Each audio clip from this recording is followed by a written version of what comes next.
Hello everyone, welcome to the Horror Atlas. Today I am going to tell you a Turkish horror story, The Woman in the Red Veil. In the high, rugged hills of eastern Turkey lies a quiet village called Karaçukur, a place where time moves slowly and the nights feel older than the mountains themselves. The villagers live simple lives, herding goats, tending fields, and praying that winter passes gently. But there is one warning every child in Karaçukur grows up hearing. When the sun sets, avoid the old road by the ravine. That is where the woman in the red veil walks. They say she's neither spirit nor demon, just a presence pulled from the oldest, dustiest corners of Anatolian folklore. A woman who appears only on nights when the moon is thin and the wind sweeps sand across the stones. And one autumn evening, someone met her. In 2004, a traveling photographer named Efe Yalçın arrived in Karaçukur. He wanted to capture traditional rural life, old homes, woven rugs, mountain sunsets. The villagers welcomed him, but they grew uneasy when he asked about the Ravine road. The eldest villager, an old shepherd named Yashar, only said, "If you see a woman in a red veil, don't let her face you." Eve laughed it off, thinking it was local superstition. But later that night, curiosity pulled him toward the forbidden path. The Ravine road was narrow, carved between jagged rocks. As Eve walked, the air grew colder, the wind sharper. Even the cicadas went silent. Then he saw her, a woman standing at the bend of the road, dressed in an old flowing gown. Her head was covered with a long red veil, swaying slightly. Even though there was no wind, she wasn't moving, just standing there. Eve called out, "Are you all right? Do you need help?"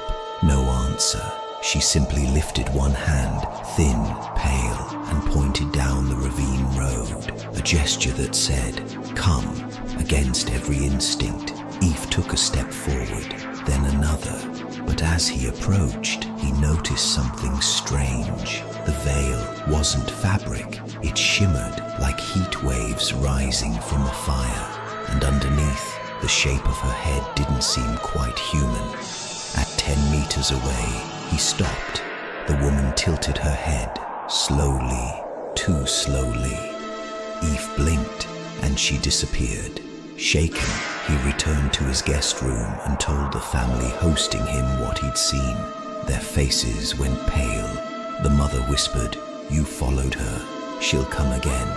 That night, Aoife dreamed of the red veil floating in a dark corridor.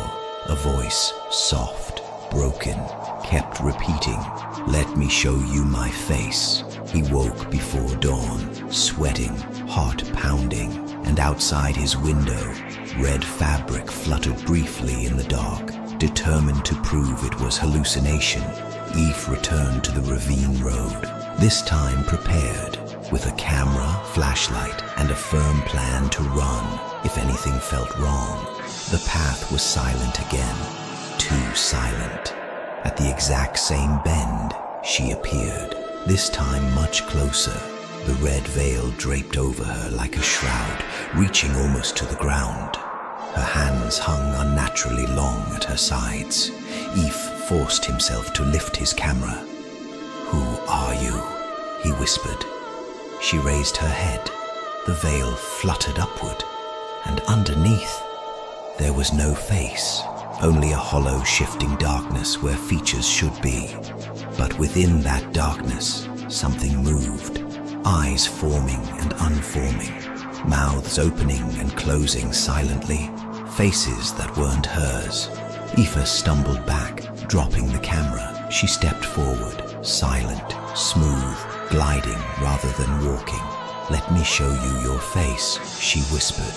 The voice wasn't one voice, it was many, layered, echoing, like dozens of souls trapped beneath the veil. Eve ran. He didn't stop until he reached the village. He left Karaçukur before sunrise, refusing to look behind him even once. But on the bus, he noticed something chilling. His camera, broken from the fall, had taken a single photo. In the dark reflection of the shattered lens, a red veil pressed close, as if something had been looking into the camera from the other side. That night in his hotel, he tried to sleep, but every time he closed his eyes, he saw that same drifting red fabric. And just before dawn, he heard it again, right outside his door, a soft, slow whisper. "Let me show you your face." Thank you so much for watching.